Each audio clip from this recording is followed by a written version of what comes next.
Hello everyone, welcome to our channel study with focus. आज के session में हम देखेंगे यूपी पुलिस कांस्टेबल के लिए हिंदी का मॉडल पेपर चौथा। तो चलिए स्टार्ट करते हैं आज के हम सेशन को। हमारा पहला क्वेश्चन है, अर्थ के आधार पर शब्द कितने प्रकार के होते हैं? तो इसका ऑप्शन है 2, 4, 7 या 8। तो इसका करेक्ट ऑप्शन क्या होगा? तो इसका सही आंसर है 4। 4 प्रकार के होते हैं। अर्थ के आधार पर शब्द हमारे कितने प्रकार के होते हैं? 4 प्रकार के होते हैं। कौन कौन से होते हैं? पहला हमारा है एकार्थी शब्द। एकार्थी शब्द।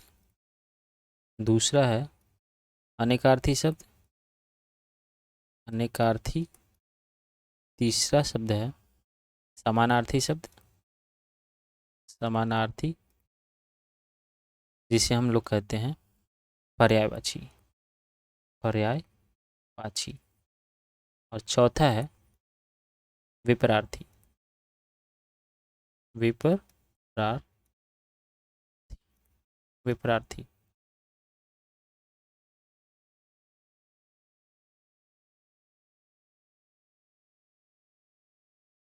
चौथा है विपरीतार्थी।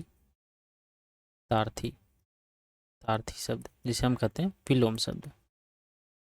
विलोम शब्द भी कहते हैं। तो अर्थ के आधार पर शब्द 4 प्रकार के होते हैं। कौन कौन से? एकार्थी शब्द, अनेकार्थी, समानार्थी जिसे पर्यायवाची कहते हैं, और चौथा है विपरार्थी जिसे हम विलोम शब्द कहते हैं। अगला क्वेश्चन है हमारा, उद्देश्य और विधेय किसके अंग हैं? तो इसका ऑप्शन है वाक्य, रचना, शब्द या अर्थ। तो उद्देश्य और विधेय किसके अंग हैं? तो ये वाक्य के अंग है। किसके अंग है? वाक्य के। ऑप्शन ए जो है राइट आंसर है। ऑप्शन ए जो है राइट आंसर है। उद्देश्य क्या होता है? उद्देश्य हमारा वो होता है, उद्देश्य हमारा क्या होता है? उद्देश्य हमारा जिसके बारे में बात की जाती हो। जिसके बारे में बात की जाए। बात की जाए। ओके। और विधेय क्या होता है? तो विधेय वो होता है जो बात की जाए। जो बात की जाती है।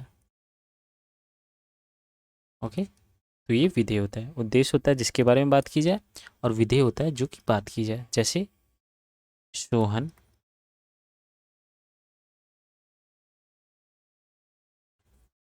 इस एग्जाम्पल क्या है इसका? तो इसका एग्जाम्पल है सोहन दिल्ली रहता है। तो इसमें उद्देश्य क्या है? तो इसमें उद्देश्य सोहन है जिसके बारे में बात की जा रही है, और विधेय क्या है? तो दिल्ली रहता है। दिल्ली रहता है क्या है? विधेय है। विधेय है जो बात की जा रही है। कहाँ रहता है? दिल्ली में।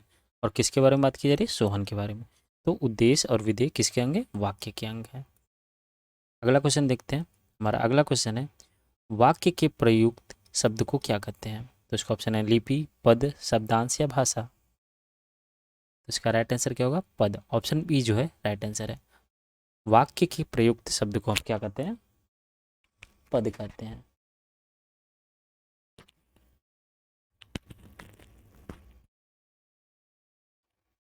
तो पद किसे कहते हैं? तो पद हम उसे कहते हैं जब किसी सार्थक शब्द का प्रयोग वाक्य में होता है तो उसे हम पद कहते हैं। क्या कहते हैं? जब किसी सार्थक शब्द सार्थक शब्द का प्रयोग शब्द का प्रयोग वाक्य में होता है। वाक्य में होता है तो उसे क्या कहते हैं? तो उसे हम पद कहते हैं। उसे पद कहते हैं। तो इसका एग्जाम्पल क्या है? राम आम खा रहा है। राम आम खा रहा है। ये एग्जाम्पल है। क्या है एग्जाम्पल किसका? पद का। राम आम खा रहा है। जब किसी सार्थक शब्द का प्रयोग वाक्य में होता है तो उसे हम क्या कहते हैं? पद कहते हैं। और ये वाक्य से प्रयुक्त शब्द को हम क्या कहते हैं? पद कहते हैं। तो ऑप्शन बी जो है राइट आंसर है। अगला क्वेश्चन है, दो अलग अलग भाषाओं के मेल से बना हुआ शब्द क्या कहलाता है? तो इसका ऑप्शन है तद्भव, देशज, विदेशज या संकर। तो तो इसका राइट आंसर क्या होगा? संकर।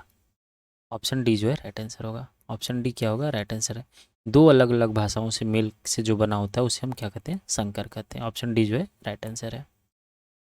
अगले क्वेश्चन की तरफ बढ़ते हैं। हमारा अगला क्वेश्चन है, नीलांबर शब्द में से कौन सा समास है? इसका ऑप्शन है तत्पुरुष समास, द्वंद्व समास, अव्ययीभाव समास या कर्मधारय समास। इसका राइट आंसर क्या होगा? ऑप्शन डी जो होगा राइट आंसर है। ऑप्शन डी क्या है? राइट आंसर है। कर्मधारय समास होगा। क्यों होगा? देखते हैं क्यों होगा। नीला अंबर, नीला अंबर को हम क्या लिखते हैं? नीला है अंबर, नीला है अंबर जो, नीला है अंबर जो, तो उसे हम क्या कहते हैं? नीलांबर। नीला अंबर मिलके क्या बन जाता है दोनों? नीलांबर। नीलांबर। तो ये कौन सा समास है? कर्मधारय समास है। नीला है अंबर जो, उसे अर्थात हम क्या कहते हैं? नीलांबर। क्या है ये? नीलांबर शब्द कर्मधारय समास का एग्जाम्पल है, उदाहरण है। ओके, अगला क्वेश्चन है हमारा, किस समास में दोनों पद मिलाकर एक नया अर्थ प्रकट करते हैं? यानी दो समास को मिलाकर एक नया अर्थ बनता है। तो इसका ऑप्शन है बहुब्रीहि समास, द्वंद्व समास, कर्मधारय समास या तत्पुरुष समास। तो इसका राइट आंसर क्या होगा? तो इसका सही जवाब है बहुब्रीहि समास। बहुब्रीहि समास जो होता है इसमें दो पद मिलकर एक नए शब्द का मिलन करते हैं, मतलब दो दो शब्दों को मिलाकर, दो समास को मिलाकर एक नया शब्द बनता है। जैसे जो महान है वीर, जो महान है वीर अर्थात महावीर। महावीर, जो महान है वीर वो क्या है? महावीर है। ये क्या है? बहुब्रीहि समास का उदाहरण है। अगला क्वेश्चन है हमारा, किस समास में दोनों पद प्रधान होते हैं? किस समास में दोनों पद प्रधान होते हैं? तो इसका ऑप्शन है बहुब्रीहि समास, तत्पुरुष समास, द्वंद्व समास या द्विगु समास। तो इसका राइट ऑप्शन क्या होगा? बहुब्रीहि होगा नहीं, तत्पुरुष भी नहीं होगा, द्वंद्व भी नहीं होगा, तो इसका द्विगु भी नहीं होगा। इसमें इसका राइट आंसर है द्वंद्व। द्वंद्व होगा। क्या होगा? द्वंद्व समास होगा। क्यों होगा? जैसे हम देखते हैं अपना और पराया, इसमें दोनों पद प्रधान है, अपना भी और पराया भी। जैसे रात और दिन, रात दिन, फिर माता पिता, तो इसमें दोनों पद क्या है? प्रधान है। तो इसे हम कौन सा समास कहते हैं? द्वंद्व समास कहते हैं। अगला क्वेश्चन है हमारा, जिस समास में कोई पद प्रधान नहीं होता उसे कौन सा समास कहते हैं? तब इसमें कोई भी पद प्रधान नहीं होता उसे कौन सा समास कहते हैं? तो इसका ऑप्शन है द्विगु समास, बहुब्रीहि समास, तत्पुरुष समास या द्वंद्व समास। तो इसका राइट आंसर क्या होगा? तो इसका राइट आंसर है बहुब्रीहि समास। ऑप्शन बी जो है राइट आंसर है। ऑप्शन बी जो है राइट आंसर है। बहुब्रीहि समास जो है इसमें कोई भी पद प्रधान नहीं होता है। जैसे पंचानन, पंचानन, पंचानन को हम क्या कहते हैं? पाँच है आनन, पाँच हैं आनन। आनन अर्थात शंकर जी को कहते हैं। क्या कहते, किसको कहते हैं? शंकर। पाँच है आनन अर्थात शंकर। तो ये क्या है? इसमें कोई भी पद प्रधान नहीं है। दूसरा एग्जाम्पल हम देखते हैं, उदाहरण नंद नंदन, नंद नंदन। नंद नंदन क्या है? जो नंद के नंदन है, जो नंद के नंदन है अर्थात कृष्ण जी। ये क्या है? किसका एग्जाम्पल है? बहुब्रीहि समास का। इसमें कोई भी पद प्रधान नहीं है। अगला क्वेश्चन है, विशेषण और विशेष के योग से कौन सा समास बनता है? तो इसका ऑप्शन है द्विगु समास, कर्मधारय, द्वंद्व समास या तत्पुरुष समास। इसका राइट आंसर क्या होगा? कर्मधारय समास। ऑप्शन बी जो है राइट आंसर है। ऑप्शन बी जो है राइट आंसर है। विशेषण और विशेष के योग से कौन सा समास बनता है? कर्मधारय समास बनता है। कौन सा? कर्मधारय, कर्मधारय समास बनता है। अगला क्वेश्चन देखते हैं। हमारा अगला क्वेश्चन है, निम्नलिखित में से कौन सा समास नहीं है? निम्नलिखित में से कौन सा समास नहीं है? इसका ऑप्शन अव्ययी भाव समास, कर्मकारक समास, द्वंद्व समास, बहुब्रीहि समास। तो ये भी समास है, ये भी समास है, नहीं ये समास नहीं है, कर्म कारक नहीं है क्योंकि ये कारक है, कर्म कारक समास नहीं है। ये भी समास है, ये भी समास है। तो ऑप्शन बी जो है राइट आंसर है। ऑप्शन बी जो है ये समास नहीं होता है, कर्म कारक समास, कर्म कारक समास नहीं है। ऑप्शन बी जो है राइट आंसर है, कर्म कारक समास नहीं है। अगला क्वेश्चन है, बचपन कौन सा शब्द है? बचपन कौन सा शब्द है? तो इसका ऑप्शन है क्रिया विशेषण, सर्वनाम विशेषण, संज्ञा विशेषण या विशेषण। इसका राइट आंसर क्या होगा? तो इसका राइट आंसर है सी, ऑप्शन सी जो है राइट आंसर है। बचपन जो है एक संज्ञा है। बचपन क्या है? एक संज्ञा है।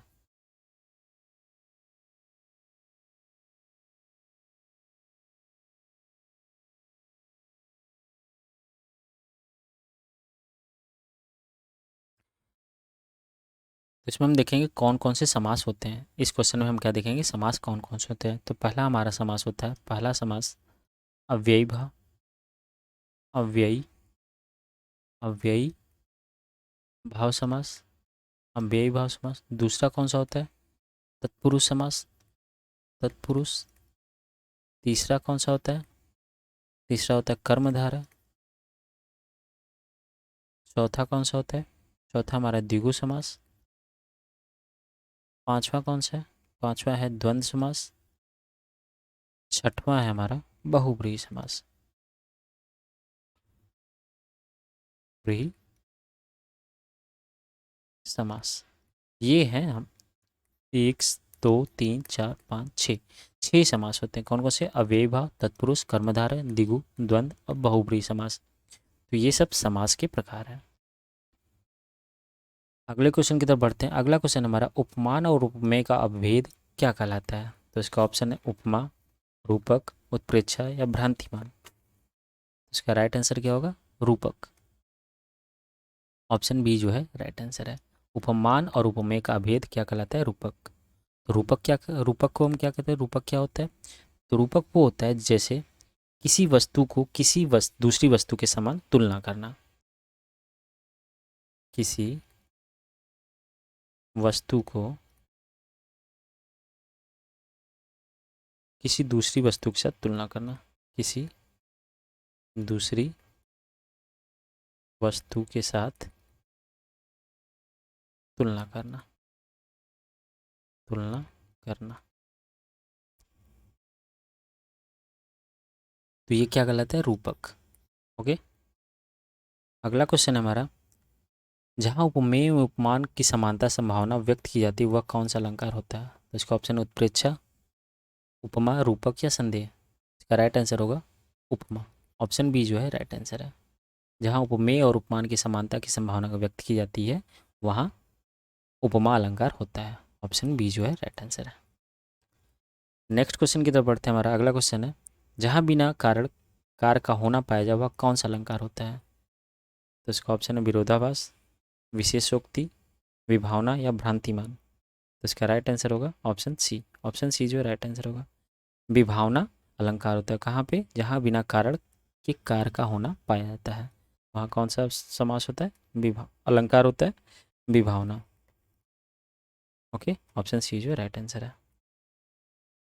अगला क्वेश्चन है, भारत के सम भारत है, इसमें कौन सा अलंकार है? इसका ऑप्शन है रूपक, अनुवन अनुवन्य, उपमा या यमक। तो इसका राइट आंसर है ऑप्शन बी, अनन्वय। अनन्वय। अनन्वय जो है, अनन्वय अलंकार भारत के सम भारत में अनन्वय अलंकार है। ऑप्शन बी जो है राइट आंसर है। अगला क्वेश्चन है, छंद का सर्वप्रथम उल्लेख कहाँ मिलता है? ऋग्वेद, यजुर्वेद, सामवेद या उपनिषद में। तो इसका राइट आंसर है ऋग्वेद में। ऑप्शन ए जो है राइट आंसर है, ऋग्वेद में मिलता है। ऑप्शन ए जो है राइट आंसर है। अगला क्वेश्चन है, हिंदी किस भाषा परिवार की भाषा है? तो इसका राइट ऑप्शन क्या होगा? इसका राइट ऑप्शन होगा भारोपीय। ऑप्शन ए जो है राइट आंसर है। भारोपी को हम लोग पहले क्या कहते थे? आर्य। क्या कहते थे? आर्य।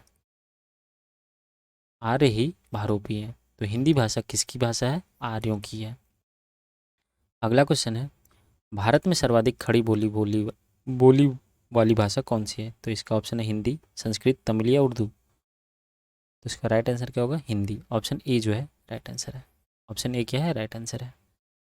अगला क्वेश्चन है, निम्नलिखित में से कौन सी भाषा हिंदी के अंतर्गत आती है? तो इसका ऑप्शन है कन्नौजी, बांगुर, अवधी या तेलुगु। तेलुगु भाषा जो है ये हिंदी के अंतर्गत नहीं आती है। तेलुगु जो है हिंदी के अंतर्गत नहीं आती है। ऑप्शन डी जो है राइट आंसर है। अगला क्वेश्चन है, शांत रस का स्थायी भाव क्या है? तो इसका ऑप्शन है वैराग्य, क्षमा, दया या निर्वेद। तो इसका सही ऑप्शन क्या है? ऑप्शन डी जो है राइट आंसर है। शांत का स्थायी भाव निर्वेद है। क्या है? निर्वेद। ऑप्शन डी जो है राइट आंसर है। तो ये थे सारे हमारे आज के हिंदी मॉडल पेपर चौथे के सारे क्वेश्चन आंसर।